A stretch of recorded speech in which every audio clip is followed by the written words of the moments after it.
Selamat tahun baru. Ini hari Minggu pertama tahun 2019. Saya harap pada akhir tahun 2019 kita semua masih hidup. Amin. Mungkin sebagian tak bisa, termasuk saya. Tapi mungkin bisa. Kita bersandar anugerah lewat satu hari dengan satu hari. Saudara-saudara, di dalam beberapa bulan lalu saya mengambil keputusan bicara tentang doktrin iman. Dan kita sudah lebih berapa bulan. Sekarang kita masih di dalam ajaran yang penting ini. Doktrin iman menjadi doktrin paling utama di dalam iman orang Kristen. Karena agama Kristen tidak bersandarkan kelakuan. Agama Kristen tidak berdasarkan kelayakan manusia, karena moral kita tinggi sehingga kita diterima dan diberkati oleh Tuhan. Kita diberkati oleh Tuhan karena iman di dalam Yesus Kristus. Except by faith, no one can please God. Tanpa melalui iman, tidak ada satu orang berkenan di mata Tuhan. Dan iman yang sejati harus ditujukan kepada Tuhan melalui Kristus yang diberikan menjadi inkarnasi hidup sebagai manusia. Yesus adalah Allah. Dia adalah pribadi kedua Allah Tritunggal. Dia adalah firman dari kekal sampai kekal. Pada mulanya ada firman. Firman berserta dengan Allah. Firman itu adalah Allah. Dan firman itu menjadi terang dunia. Firman itu satu-satunya terang untuk menyinari semua orang yang pernah dilahirkan di dalam dunia. Yohanes 1 pasal 14. Firman menjadi daging tinggal di tengah-tengah kita. Sehingga kunjungan Allah melalui firman menjadi daging melalui hari Natal.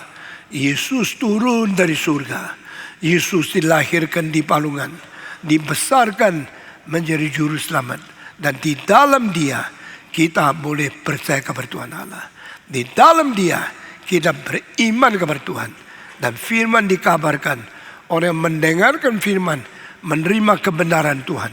Dan kebenaran Tuhan tanam di dalam hati orang akan bertumbuh tunas.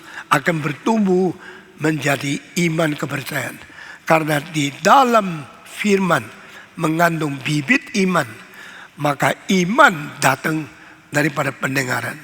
Barang siapa mendengar firman, perhatikan, pasti imannya itu bertumbuh. Saya sudah bicarakan iman pertama, iman dasar, primitif, yang Tuhan tanamkan di dalam setiap hati manusia dengan percaya Allah ada. Dan Allah yang ada juga Allah yang memberi pahala kepada orang-orang yang mencari dia. Sehingga pada waktu engkau permulaan sudah ada iman sebagai bibit, engkau jangan tekan, engkau jangan menganiaya, biar dia bertumbuh. Lalu engkau suka mendengarkan firman Tuhan, akhirnya tumbuh iman itu akan menjadikan engkau kaya mengerti Tuhan. Dan di situ melalui dengar firman muncul iman yang menerima keselamatan. Iman percaya Allah ada. Itu iman paling dasar. Iman yang mau mendengar firman akan menerima bibit iman yang baru. Dan iman selanjutnya adalah iman dari firman Tuhan. Kita mengetahui Allah itu bukan saja ada, dia akan memberikan keselamatan. Dia akan mempersiapkan pengampunan kepada kita melalui Yesus Kristus yang firman menjadi daging. Maka kedua macam iman, iman yang diselamatkan. Sudah kita menerima Kristus sebagai juru selamat. Kita terlepas daripada hanya menerima wahyu umum, the general revelation, yang hanya percaya Tuhan ada. Kita percaya Tuhan bukan saja ada, Tuhan memberi keselamatan. Tuhan menyediakan pengampunan. Tuhan memberikan anugerah hidup yang baru kepada kita. Iman kedua. Kalau sudah iman kedua tidak cukup. Iman itu harus diterjemahkan menjadi kelakuan. Maka interpretation of true faith in your heart become the true life and true good works in your daily life. Dan hingga iman menghasilkan kelakuan yang baik, baru orang Kristen menjadi terang, orang Kristen menjadi garam di dalam dunia. Faith will result the good deeds and the good works in our daily life. Dan iman ketiga, iman hidup yang menghasilkan kelakuan dan menghasilkan moral yang baik. Karena iman tanpa kelakuan, apa adanya? Apa? Mati adanya. Semua 1, 2, 3. Iman tanpa kelakuan itu mati adanya. Iman percaya Allah ada, itu dasar. Iman percaya anugerah Tuhan, itu karunia. Iman yang menerjemahkan menjadi kelakuan, itu kewajiban. As a Christian, you are given the responsibility. We are obligated to manifest your good life and your good work through your daily behavior. Jadi hidup kita perlu menyatakan kalau dalam kita ada iman, maka di luar ada kelakuan. Itu sebab gereja ini diberkati oleh Tuhan. Saya sudah memberikan 3 kali sesuatu perintah. Gereja beri uang, tolong orang Lombok yang dapat gempa bumi. Gereja kirim uang kepada Kulawi, Donggala, dan Palu yang dapat tsunami dan juga dapat gempa bumi. Gereja kirim uang menolong orang sekitar Krakatau yang longsor dan yang tsunami. Nah, ini di dalam 3 bulan 3 kali bencana besar di Indonesia. Nah, ini membuktikan kita semua ingin menjalankan kehendak Tuhan. Sudah kira-kira semuanya dijanjikan adalah 7 miliar untuk 3 tempat itu. Saudara-saudara, dan orang-orang kita, tua-tua kita yang sudah umur 60 lebih, pergi ikut pasang tenda, pergi ikut pasang solar, itu apa itu? Solar panel, dan tidak pergi ikut memberikan air melalui pipa kepada puluhan kampung, dan juga ikut pergi mengirim tenda-tenda, sudah lebih 1000 tenda yang dikirim ke situ untuk menampung orang-orang yang sudah kehabisan lahan, yang kehilangan rumah dan sekolah roboh. Kita menolong mereka. Ini adalah iman yang menghasilkan kelakuan. Saudara, iman ketiga, maka kita mengatakan ada iman yang keempat, iman yang hidup bersandar kepada Tuhan, setiap hari taat dan minta pimpinan Tuhan. Dan iman di dalam orang Kristen, orang yang belum percaya kepada Tuhan, orang yang belum menerima keselamatan, tidak ada iman seperti ini. Orang yang sudah percaya Tuhan ada, percaya Tuhan memberi keselamatan, dan percaya Tuhan mau kita melakukan kebajikan dan menjalankan kelakuan-kelakuan, membuktikan iman kita bukan iman yang mati, tapi iman yang hidup. Lalu keempat, kita terus bersandar kepada Tuhan untuk memperoleh berkat, terus menerus memperbarui hidup kita. Itu adalah trusting in God. Dan iman semacam demikian berjalan terus mengikuti seluruh hidup Kristiani kita sampai meninggal dunia. Saudara, orang Kristen adalah orang yang bersandar kepada Tuhan. Orang Kristen adalah orang yang hidup memandang Tuhan. Orang yang hidup trust in God and tries and obey and understand. Lalu saya bicara tentang iman, selain bersandar harus belajar mengerti. Sudah mengerti, akhirnya mentaati. Jadi trust, understand, and obey. Sekali lagi semua. Only trust and do not understand, itu iman buta. Only trust, understand, and do not work out in obedience, itu iman egois. Iman kita jangan buta. Iman mesti jelikan mata, melihat kehendak Tuhan, mengerti segala rencananya. Dan iman mesti tidak egois, mesti dilaksanakan, menjadi mentaati Tuhan dan menjalankan semua perintah Tuhan. Berapa minggu yang lalu sebelum menjelang hari akhir dan hari tahun baru, saya sudah bicara tentang iman adalah hal yang terjadi di dalam rohani, bukan terjadi di dalam jasmani. Manusia dicipta oleh Tuhan dengan dua aspek. Aspek pertama, aspek jasmani. Pakai tanah liat Tuhan menciptakan Adam. Lalu bagian kedua, bagian rohani, Tuhan mentiupkan napasnya ke dalam hidung Adam. Langsung dia menjadi orang yang hidup, yang bersifat roh. So we are spiritual being. We are given the breathing from our God, and we are given life. Kita menjadi orang hidup, kita menjadi orang yang berroh, kita menjadi orang hidup yang bersifat rohani. Maka kebutuhan kita sebagai manusia dua aspek. Aspek pertama, aspek jasmani, kita perlu materi, kita perlu makanan, kita perlu daging, kita perlu sayur, kita perlu makanan-makanan yang mengisi kebutuhan kita dalam jasmani. Tapi selain itu, Tuhan berkata, manusia hidup bukan bersandarkan roti saja, tapi juga bersandarkan perkataan-perkataan yang keluar dari mulut Tuhan Allah. Sehingga firman menghidupkan kehidupan kita. Sama seperti makanan materi menghidupkan tubuh kita. Tubuh kita perlu makan. Roh kita lebih perlu makan.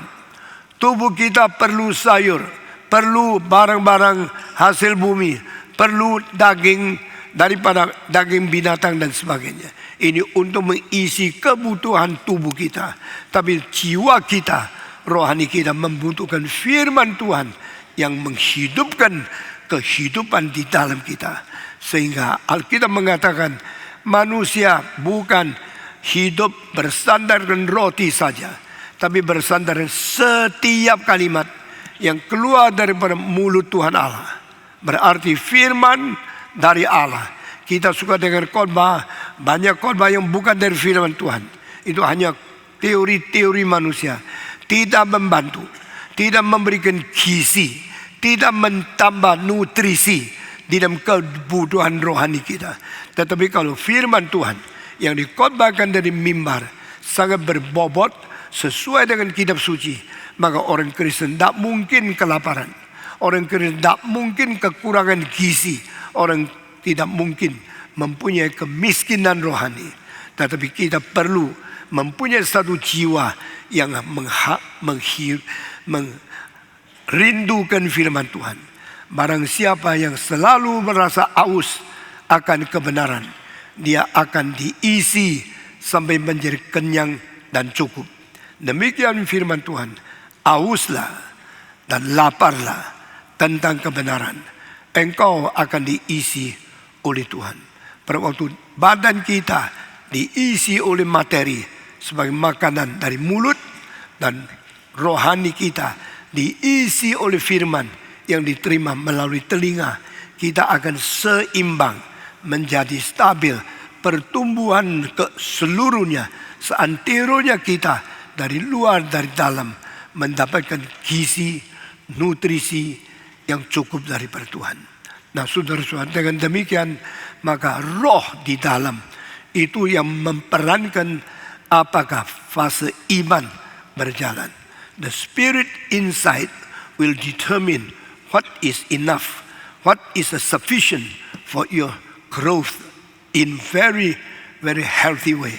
Kalau kita mau bertumbuh di dalam kesehatan yang sempurna dan seimbang, kita harus selalu dengan firman Tuhan yang penting, yang baik, yang berbobot untuk mengisi kebutuhan kita masing-masing.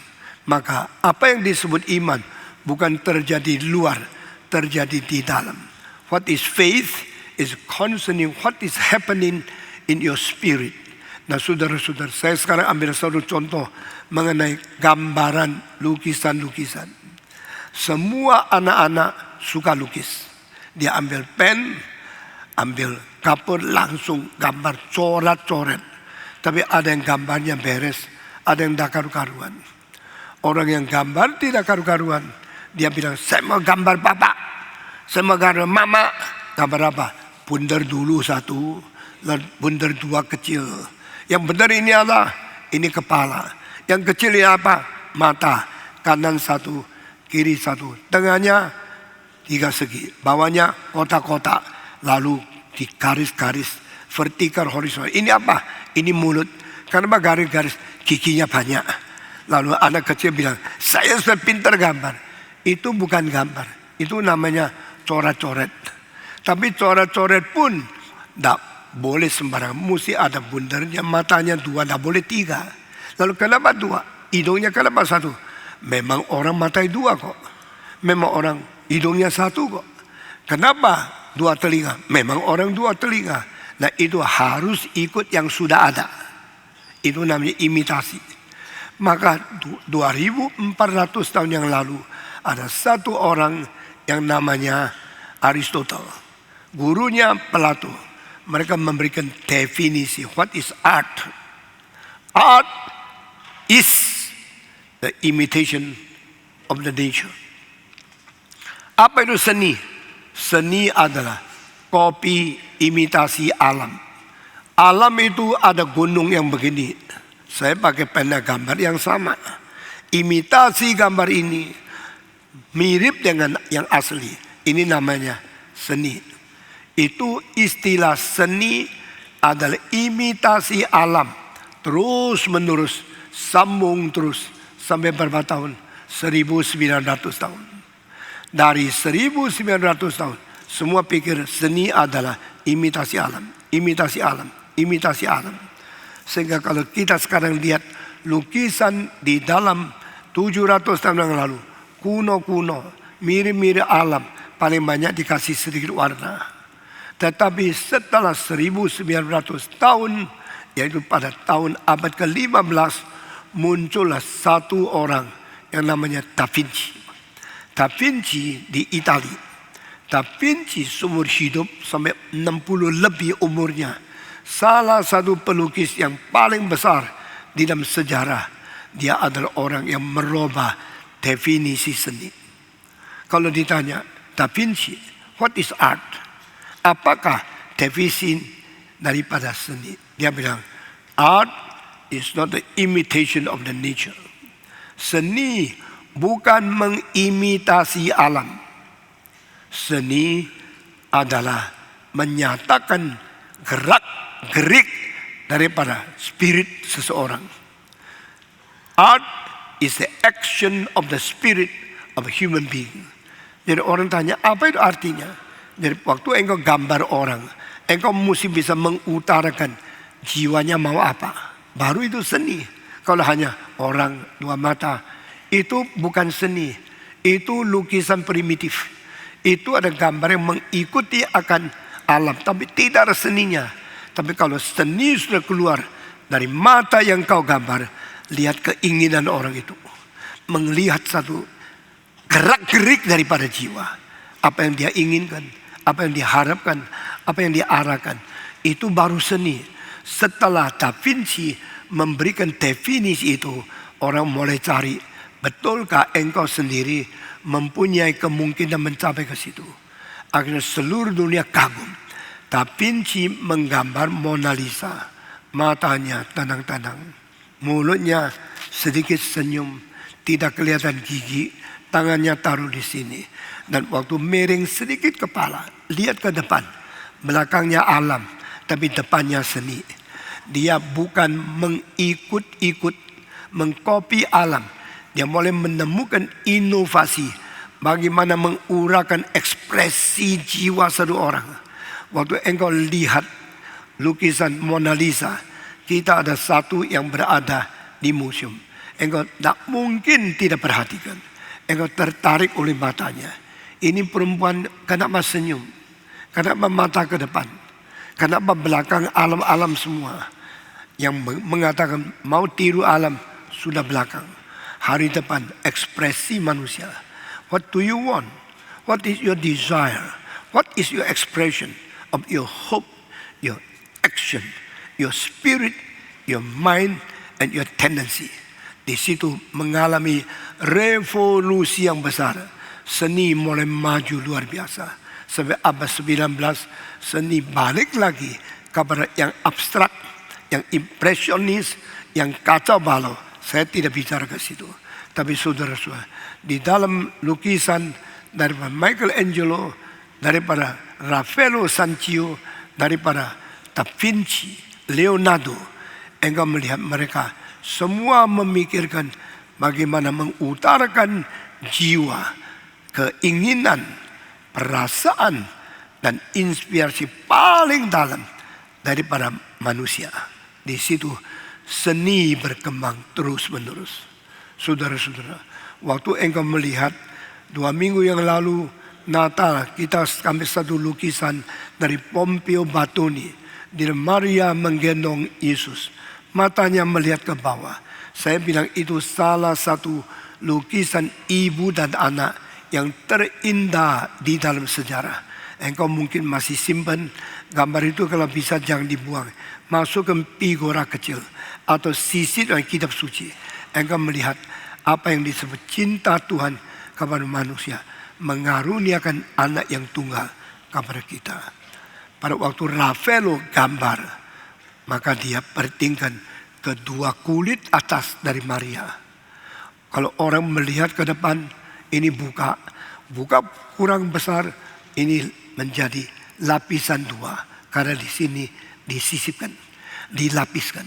Tapi kalau lihat ke bawah, ini diturunkan kulit di atas menjadi panjang, dan sampai di bawah bagaimana melihat, menggambar kulit depan ke bawah, garisnya bagaimana curve-nya. Di situ teknik yang tinggi sekali. Semua pelukis yang paling hebat waktu melihatkan mata lihat ke bawah, kulit atasnya dia pakai hati-hati sekali. Kalau matanya buka dengan begini, kulit itu naik. Sudah naik, butir hitamnya kelihatan. Lalu kalau engkau bilang, sekarang saya minta orang ini lihat ke kanan. Waktu dia lihat ke kanan, hitamnya pergi ke sini.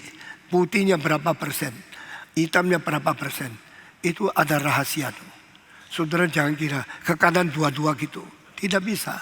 Karena ada dalilnya. Kalau dia lihat yang dekat, jaraknya lain. Lihat yang jauh, jaraknya lain. Jadi pelukis yang mau menyatakan spirit direction, yang menyatakan arah daripada perasaan, daripada rohani, dan satu arah dan satu ekspresi daripada emosi satu roh, itu dinyatakan di dalam mata. Sehingga Da Vinci mengatakan orang yang bisa mengutarakan, bisa menyatakan ekspresi perasaan jiwa menuju ke mana, itu baru disebut seniman. Sehingga engkau kalau beli gambar-gambar di pinggir jalan, murah, lihat 10 hari sudah bosan. Tapi engkau melihat lukisan yang indah di dalam museum, ratusan tahun masih memberi inspirasi. Spirit menentukan seni. Spirit yang arahnya menentukan sebenarnya mau kemana. Nah, ini yang saya mau tekankan. Jikalau manusia terbentuk dari badan di luar yang bersifat materi dan roh di dalam yang bersifat rohani, maka Alkitab mengatakan kita hidup bukan hanya bersandarkan makan saja. Itu hanya materi. Itu sama dengan binatang. Kita perlu makanan, kuda perlu makanan. Kita perlu minuman, anjing perlu minuman. Kita perlu materi, makanan, minuman, sayur, kacang, daging untuk makan. Mereka perlu rumput untuk makan. Sama hanya pihak pertama. Tetapi yang kita miliki sebagai manusia, kita perlu sesuatu pendirisan, sesuatu nutrisi, semacam kecukupan untuk rohani. Tidak ada binatang memiliki. Binatang tidak mengetahui apa itu iman. Binatang tidak mengetahui apa itu pengharapan. Binatang tidak mengetahui apa itu cinta yang kekal. Binatang tidak mengetahui apa artinya kebutuhan rohani. Karena mereka hanyalah binatang yang tidak mempunyai roh seperti manusia mempunyai rohani yang bersifat roh yang sangat bersangkut paut dengan ekstansi kekekalan.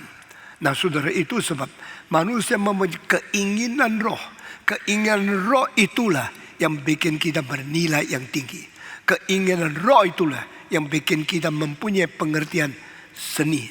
Maka Da Vinci tidak salah. The action of spirit is the meaning of art. Kalau seni tidak bisa menggambarkan arah dan gerakan daripada potensi roh, seni itu tidak bernilai. Maka engkau melihat lukisan Da Vinci, setiap mata, setiap gerakan jiwa nyata sangat jelas di dalam lukisannya. Dengan demikian maka kita masuk ke dalam arah, ke dalam satu bidang rohani untuk bicara tentang iman. Saya sudah bicara di sini. Iman adalah terjadi di dalam spirit. Maka yang disebut iman artinya adalah spirit mau apa? Pertama, spirit berpaling. Spirit putar arah dan spirit menghadapi Tuhan. Iman definisi pertama adalah arah rohani. Iman adalah arah rohani. Semua 1, 2, 3. Jadi pada waktu satu manusia dia mulai konsentrasi melihat kepada Tuhan, dia mulai mencari Tuhan, mulai hidup menghadapi Tuhan, mulai hidup merenungkan dan hidup mencari pimpinan Tuhan, itu orang beriman. Jadi iman adalah arah rohani. Dari seluruh ciptaan, manusia lain dengan semua binatang lebih peka di dalam arah ciptaan. We are created directionally. Kita dicipta mata ke depan, hidung ke depan, kuping ke depan, mulut ke depan. Tuhan mau kita mempunyai arah hanya ke depan. Lain sama ikan. Ikan punya 2 mata, satu lihat kanan, satu lihat kiri. Saudara-saudara, binatang-binatang yang paling berarah cuma manusia. Manusia cuma satu arah. Meskipun binatang yang tinggi juga banyak yang satu arah. Monyet satu arah, macan satu arah. Mereka ada binatang yang lebih tinggi dari yang lain. Tapi saudara-saudara, kalau binatang tertinggi masih tidak bisa dibandingkan dengan manusia, maka manusia harus mengarah kemana? Bukan hanya arah materi, arah rohani. Kita berarah kepada Tuhan. Dan Alkitab berkata, semenjak manusia berpaling dari Tuhan, semenjak manusia lupakan Tuhan, Tuhan usir Adam Hawa keluar dari Taman Eden dan dipelihara oleh malaikat kerubium dengan pisau atau dengan pedang yang seperti api bernyala-nyala untuk melarang manusia kembali lagi. Manusia yang sudah diusir keluar daripada Taman Eden, lalu mereka berjalan-jalan berarah sendiri. Tapi Tuhan mengatakan, kembalilah kepadaku. Kamu harus memandang aku dengan kedua matamu. Hatimu harus kembali kepadaku. Dengan demikian Tuhan menginginkan, Tuhan memberi perintah, dan Tuhan bekerja supaya kita berarah kembali kepada Dia. Waktu kita berdosa, kita berarah melawan Tuhan. Waktu kita beriman, kita berarah kembali untuk menghadap Tuhan. What is faith? Faith is a direction of spirit. When we rebel, when we betray God, when we committing sin, we are begging God. But when we believe in God again, waktu kita beriman kembali, kita putar kembali, kita menghadap Tuhan. Nah, ini yang dikatakan dalam Alkitab. Aku siang malam melambai-lambaikan tanganku, memanggil engkau kembali. Hei anakku, hatimu berikanlah kepadaku, mukamu hadaplah aku, hidupmu carilah saya punya keberadaan. You should seek for my presence, seek for my countenance, and seek for my power. Mencari muka Tuhan dan mencari kuasa Tuhan, ini tugas orang yang benar-benar mau mencintai Tuhan. Waktu kita mau cinta Tuhan, harap kita mata menghadap Tuhan, kita hidup bertanggung jawab kepada Tuhan. Jadikan Tuhan hidup di depan kita. Nah, ini namanya iman. Iman adalah sesuatu arah rohani. Iman adalah satu pengarahan dari spirit kita. Waktu roh saya menghadap Tuhan, saya disebut orang beriman. Waktu hati saya berhadap kepada Tuhan, saya sebut orang beriman. Iman adalah arah rohani. Semua. Yesus berkata, orang yang ambil cangkul lagi menanam di ladang, mukanya lihat ke belakang, tidak boleh menjadi muridku. Jikalau engkau sedang memanggil bahan dan alat petani, tapi lihat ke belakang, engkau tidak bisa mengikut aku. Apa artinya? Berarti kita harus selalu hidup menghadap Tuhan. Hidup jadikan dia di depan kita dan kita bertanggung jawab kepada dia. Karena itu adalah iman. Alkitab berkata kepada kita, Sodom Gomora dibakar. Malaikat mengeluarkan Lot, istri Lot, kedua anak perempuan, dan kedua akan bakal menjadi menantunya. Dikeluarkan 6 orang ini. Lalu mereka sampai di tengah-tengah gunung, di tengah jalan. Nyonya Lot lihat ke belakang. Waktu dia lihat ke belakang, saat itu juga Tuhan menghukum dia menjadi satu tiang garam, mati sampai sekarang masih ada tandanya. Saudara-saudara, Tuhan tidak senang orang yang mengikut Tuhan tapi kepala menoleh ke belakang. Tuhan tidak senang kita menjadi orang beriman tapi hatinya selalu tidak stabil dan tidak konsentrasi melihat Tuhan. Tuhan mau kita terus menerus memandang dia, muka menghadap dia, dan hidup di depannya dia. Inilah iman. Faith is the direction of spirit. You should walk to follow him with your face facing him. Kalau kita menghadap Tuhan, berjalan terus mengikut Tuhan, iman kita beres. Kalau kita berjalan mengikut Tuhan, hatinya tetap tidak konsentrasi, hatinya tetap tidak rela untuk mengikut Tuhan, selalu noleh ke belakang. Tuhan berkata, orang ini tidak layak menjadi muridku. Barang siapa yang tidak menyangkal diri, barang siapa yang tidak melupa ke belakang, barang siapa yang tidak memikul salib, barang siapa yang tidak setiap hari pikul salib sendiri mengikut aku, dia tidak layak menjadi muridku. Itu sebab pada waktu kita datang kepada Tuhan, beriman kepada dia, mari kita muka berarah kepada Tuhan. Ini adalah definisi pertama. Faith is the direction of our spirit. Definisi kedua yaitu faith is our vision and our seeing in our spirit. Roh kita melihat apa? Roh kita bukan saja berarah kepada Tuhan. Kita melihat dengan jelas isinya, bobotnya, panggilannya, dan rencana dari Tuhan. To see God, to see His glory, to see His planning, to see the content of His truth. Ini penting sekali. Orang yang beriman kepada Tuhan adalah orang yang selalu melihat kemuliaan Tuhan, selalu menampak akan pimpinan Tuhan, selalu melihat inti daripada kehendak Tuhan. To see the glory of God. Alkitab Yesus Kristus berkata kepada Nikodemus, jikalau engkau tidak diperanakan pula, engkau tidak akan melihat kerajaan Allah. Berarti diperanakan pula dapat hidup yang baru, baru engkau mempunyai pandangan visi yang baru. Engkau sudah diperanakan oleh Roh Kudus, engkau mulai mencelikkan matamu, nah engkau bisa melihat rencana Tuhan. Saya sudah bicara di sini, ada blink, ada blur, ada black, ada blind. Blink berarti matanya celik mendadak dan melihat dengan jelas.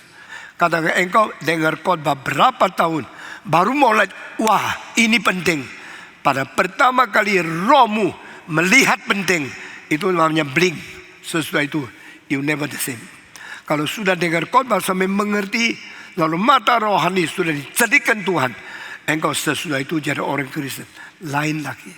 Ada orang terus jadi Kristen, jiwanya tidak pernah buka, matanya tidak pernah celik, terus gantung-gantung, terus kabur-kabur, terus tidur-tidur, tidak pernah celik mata rohaninya. Once you blink, you will never the same again. Satu kali mata rohani dicelikkan, engkau melihat, itu seumur hidup lain. Maka Yesus berkata kepada Nikodemus, a man should be born again. If you are not born again by the Holy Spirit, you will never see the kingdom of God. Ada seorang teman, dia bukan Kristen. Saya ajak dia waktu saya masih SMA, tolong ke gereja. Coba lihat, dengar baik-baik firman Tuhan. Dia ke gereja, terus saya tanya, lu lihat apa? Tidak ada apa-apa. Saya ke gereja cuma lihat 4 hal. 4 tembok. Kedua, ada kipas angin. Ketiga, ada kursi banyak. Keempat, ada mimbar. Itu yang dia lihat. Dan tanya dia gereja apa? Ada tembok, ada kipas angin, ada meja, ada kursi. Tapi saudara-saudara, engkau tidak lihat firman yang penting. Ya semua orang juga khotbah. Sabtu minggu juga ngoceh di atas. Itu biasalah. Saya enggak. Setiap kali yang dikhotbahkan lain. Seperti engkau tidak tahu. Di concert hall setiap kali musik yang dimain berbeda. Kadang-kadang Beethoven, kadang Schumann, kadang-kadang Chopin, kadang-kadang Mozart, kadang-kadang Bach. Tidak pernah satu kali sama. Dan kadang-kadang simfoni, kadang-kadang konserto, kadang-kadang vokal, kadang-kadang kor, kadang-kadang piano, kadang-kadang solois, kadang-kadang berpuluh-puluh elemen. Tidak pernah sama. Lalu kadang-kadang simfoni Beethoven ke-1, kadang-kadang ke-8, kadang-kadang ke-6, semua lain. Orang yang tidak ngerti musik, dia bilang semua sama. Di sini pada orang gesek, di sini pada orang main. Kalau semua konsep ya begitulah. Saudara-saudara, itu bedanya manusia dengan kuda, dengan semua binatang. Manusia bisa membedakan artinya apa lainnya, tetapi binatang tidak.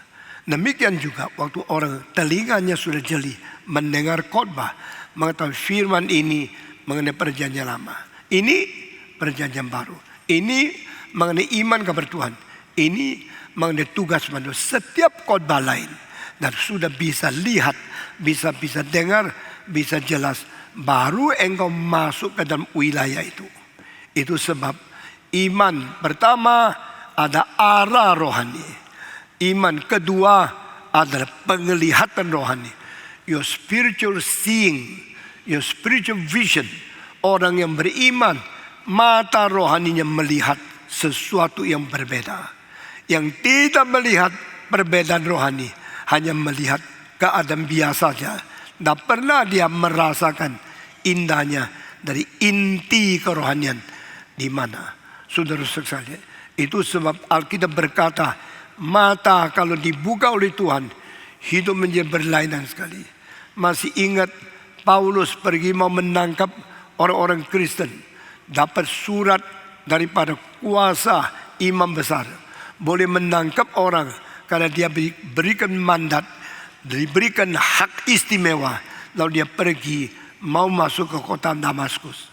Kenapa mau masuk kota Damaskus? Karena banyak orang Kristen melarikan diri karena takut sama orang Yahudi, pergi ke Damaskus supaya mereka boleh aman. Tetapi Paulus hatinya begitu kejam. You lari, saya tetap pegang kamu. You ke luar negeri, saya ikut kamu. Tangkap engkau kembali, disportasi kembali untuk diadili. Maka orang Kristen ketakutan. Pada waktu Paulus mau pergi menangkap orang Kristen, dia perlu mata yang jelas. Tahu ini siapa, ini nama siapa, ini orang apa, ditangkap. Tuhan langsung membutakan matanya. Karena dia hatinya jahat. Mata terang tak guna. Kalau hatimu tidak beres, kalau motivasimu jahat, engkau mata makin tajam, otak makin pinter, makin menjadi kaki tangan kejahatanmu. Jikalau hatimu tidak beres, motivasimu jahat, maka matamu menjadi alat, kupingmu menjadi alat, segala pengetahuan engkau menjadi alat untuk membantu engkau berbuat jahat. Itu sebab waktu Paulus mau masuk kota Damaskus, dekat pintu Damaskus, Tuhan memberikan cahaya yang besar dan bikin dia buta. Karena apa? Bikin dia buta sehingga dia tidak boleh sembarang tangkap dan membunuh orang lain. Setelah dia buta, orang tuntun dia, bawa ke dalam kota Damaskus, dan dia tinggal di rumahnya seorang namanya Simon. Di situ hari ketiga Tuhan pakai satu orang datang letak tangan atas kepalanya dan bikin dia lihat kembali. Pada waktu itu Paulus baru menjadi orang beriman kepada Tuhan Yesus yang sejati. Sekarang yang dia lihat ada rahasia Tuhan. Yang dia lihat bukan hanya hal yang tidak penting di dunia ini. You see the glory of God. You see the kingdom of God. Karena Holy Spirit give you a new life. Jikalau engkau tidak diperanakan pula, engkau tidak akan melihat kemuliaan dari kerajaan Tuhan. Ayat kelima, Yesus berkata lagi kepada Nikodemus, jika engkau tidak diperanakan pula oleh Roh Kudus, engkau tidak akan masuk ke dalam kerajaan Allah. Beberapa minggu lalu saya khotbah di sini. Musa boleh masuk Kanaan waktu dia tua, tetapi Musa boleh lihat, tetapi boleh lihat Kanaan, tidak bisa masuk.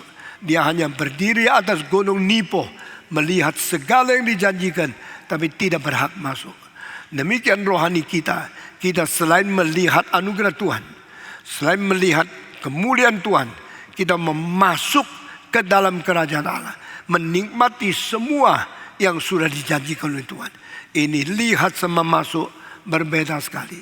Yang lihat belum masuk, yang lihat belum menikmati, yang sudah masuk baru menikmati apa yang pernah dia lihat sebelum dia masuk. Iman juga begini. Kita adalah orang Kristen, kita harus melihat kerajaan Tuhan. Selain melihat, kita harus masuk ke dalam kerajaan, menikmati kerajaan, bukan hanya lihat saja. Saudara-saudara, apa iman? Arah rohani. Apa iman? Iman adalah penglihatan rohani. Ini kedua. Kalau kita mempunyai iman, kita sudah mengarah kepada Tuhan. Kita mempunyai iman, kita sudah melihat kemuliaan Tuhan, maka kita berbeda dengan biasa. Kenapa ada orang lihat kitab suci dan dapat apa-apa? Ada orang lain lihat kitab suci dapat pengertian dalam sekali. Pengetahuan-pengetahuan kebenaran yang sangat limpah digali terus-menerus, tak habis-habis. Saya tempoh hari berkhotbah, siang malam merenungkan pekerjaan Tuhan, siang malam memikirkan firman Tuhan. Itulah yang bikin hidup kita menjadi limpah. Kalau hidup kita tidak pernah mau merenungkan firman Tuhan, dan mau mengerti lebih dalam, kita selalu menjadi orang Kristen yang dangkal. Selama 63 tahun saya melayani Tuhan, saya tidak pernah perlu takut kehilangan, kehabisan bahan khotbah. Engkau mendengar Stephen Tong berminggu-minggu, berbulan-bulan, bertahun-tahun, berpuluh-puluh tahun. Kenapa dia masih khotbah? Kenapa firman Tuhan belum selesai? Buku apa saja, teori partai apa saja diceramahkan, tidak sampai 1 bulan pasti kering, pasti habis. Tapi hanya firman Tuhan dikhotbahkan beribu-ribu tahun, tidak mungkin menjadi kering, tidak mungkin menjadi habis, karena di dalamnya mengisi kelimpahan kebenaran Tuhan yang tidak terhingga, unlimited, infinite richness, unfathomable of the word of God. Karena firman Tuhan begitu mendalam, tak mungkin diukur dengan nilai yang kelihatan. Itu sebab Tuhan mengatakan, barang siapa yang merenungkan siang malam firman Tuhan Allah, Taurat Yehova, maka dia akan subur seperti pohon yang ditanam di pinggir akan sungai, dan buahnya tidak akan kering. Demikian setiap orang Kristen yang sungguh-sungguh mencintai firman Tuhan, sungguh-sungguh merenungkan setiap kalimat dari Tuhan, imanmu tidak menjadi kering. Saya tidak takut khotbah saya selesai. Saya tidak takut, saya tidak ada bahan khotbah, karena saya terus merenungkan, terus meditasi kitab Taurat, firman Tuhan, perkataan Yesus Kristus. Saya terus merenungkan, saya tidak habis-habis menikmati. Saudara, iman adalah demikian. Jadi iman bukan saja melihat, iman masuk.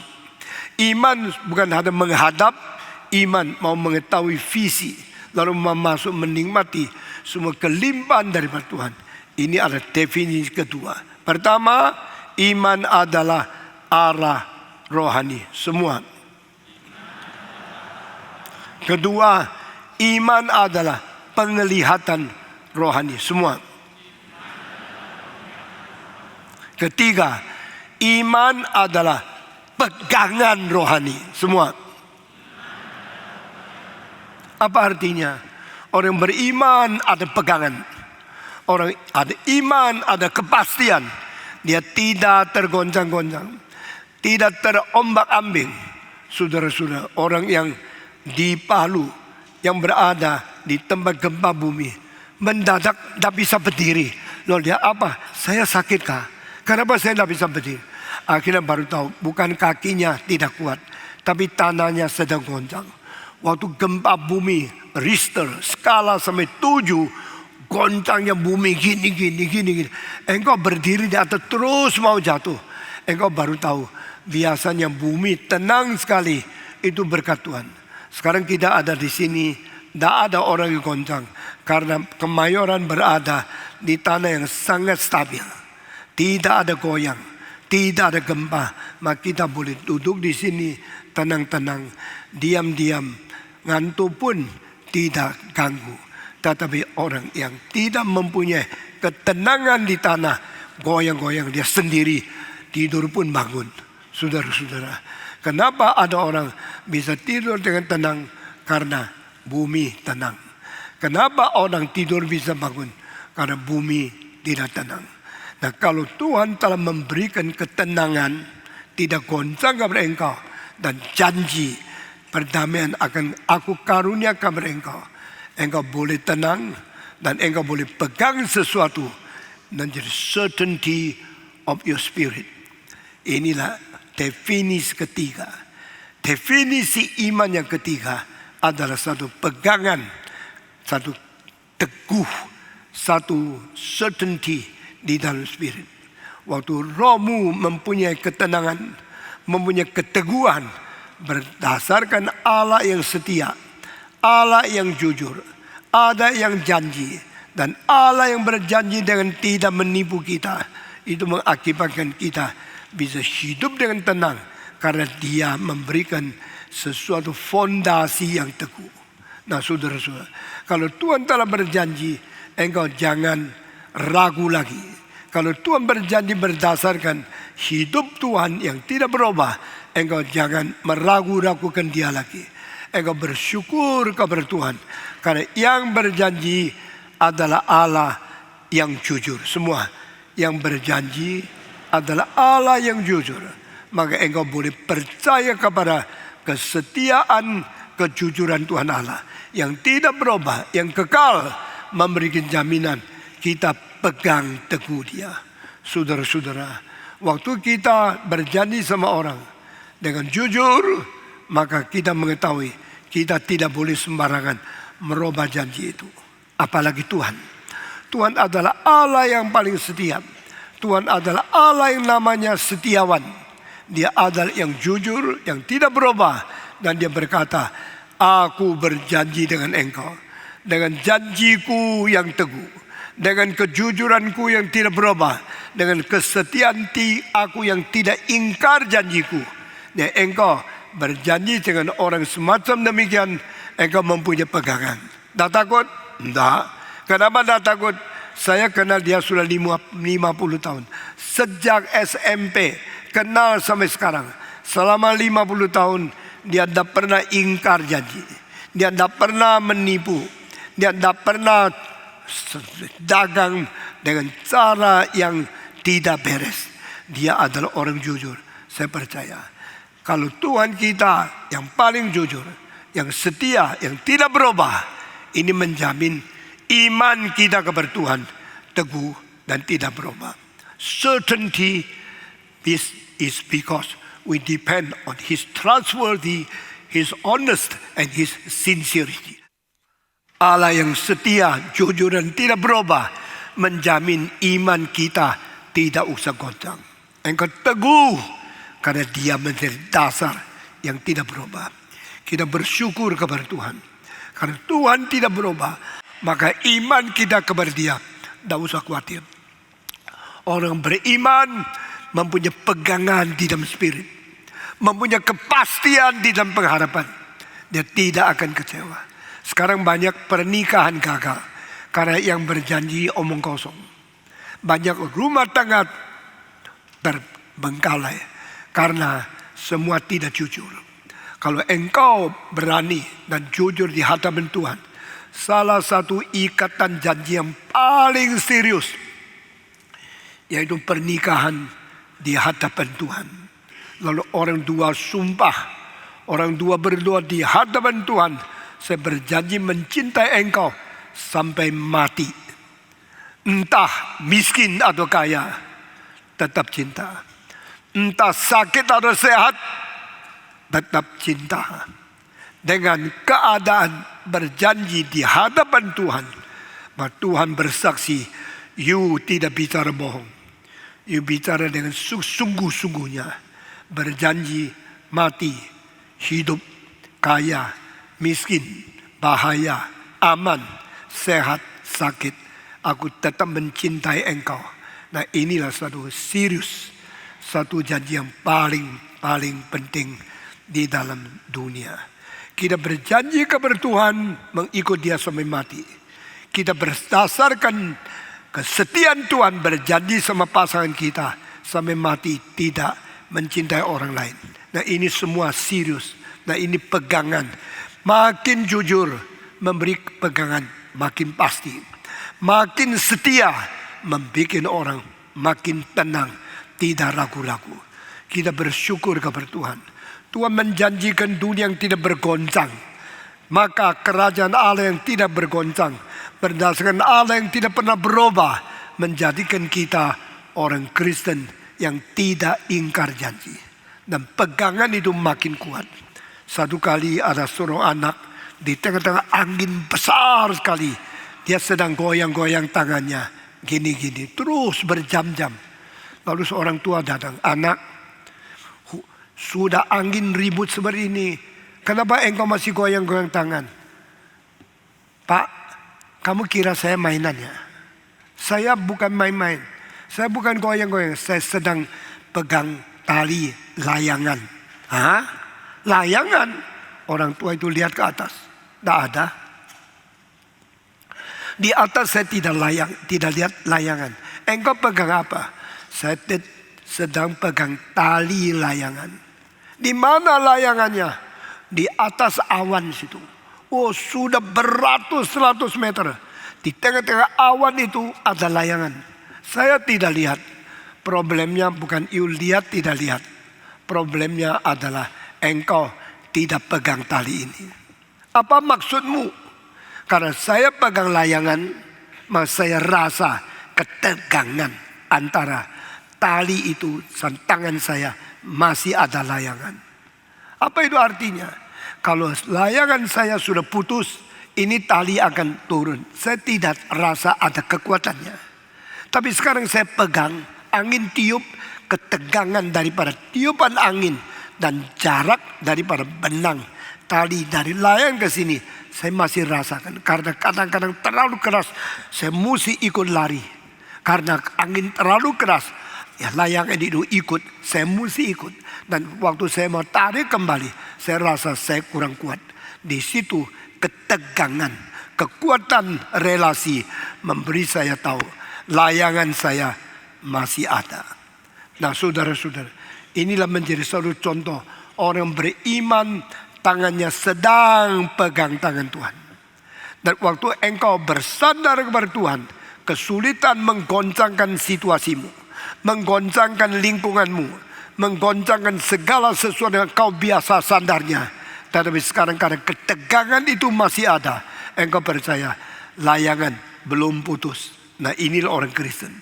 Orang Kristen yang beriman kepada Tuhan mengalami kegoncangan ekonomi, kegoncangan politik, kegoncangan saudara-saudara yang kurang berhati, yang setia kepada kita, kita mulai goncang. Tapi ada Tuhan memimpin, dan iman kita kepada Tuhan begitu teguh, kita mempunyai certainty, kita mempunyai kepastian. Jadi orang bilang, engkau masih beriman? Masih. Engkau tidak takut segala sesuatu sudah hilang? Tidak. Kenapa? Saya percaya layangan saya masih ada. Karena ketegangan ini membuktikan relasi itu masih berada di situ. Iman itu seperti ini. Pada waktu kita mengalami kesulitan ekonomi, kesulitan situasi, kesulitan daripada dagang, kesulitan politik, tapi Tuhan memberikan kekuatan certainty. Aku rasa aku masih boleh pegang sama Tuhan. Itu namanya iman. Ini adalah ketiga yang saya bicarakan. Akan seterusnya saya akan memberitahu kepada engkau. Keempat adalah peristirahatan rohani. Faith is the direction of the Spirit. Faith is the seeing of the Spirit. Faith is the certainty of the Spirit. Dan keempat, faith is the rest of the Spirit. Tuhan memberkati kita. Kita mendengarkan doktrin iman, biar kita makin dalam, makin masuk, makin mengalami setiap butir yang dikhotbahkan. Jadi bukan teori, tetapi menjadi fakta realita di dalam hidup kita menikmati iman yang sejati. Mari kita berdoa. Bapa di dalam surga, kami berterima kasih. Selangkah demi selangkah Tuhan memimpin kami masuk ke dalam kelimpahan yang tidak terduga, masuk ke dalam kedalaman yang tidak bisa diukur daripada marifat manusia. Engkau adalah Tuhan yang hidup. Engkau adalah Tuhan yang tidak berubah. Engkau adalah Tuhan yang terus menerus memperkaya iman kami, memperjelas iman kami, memberikan kepastian iman kami di dalam dunia yang goncang ini.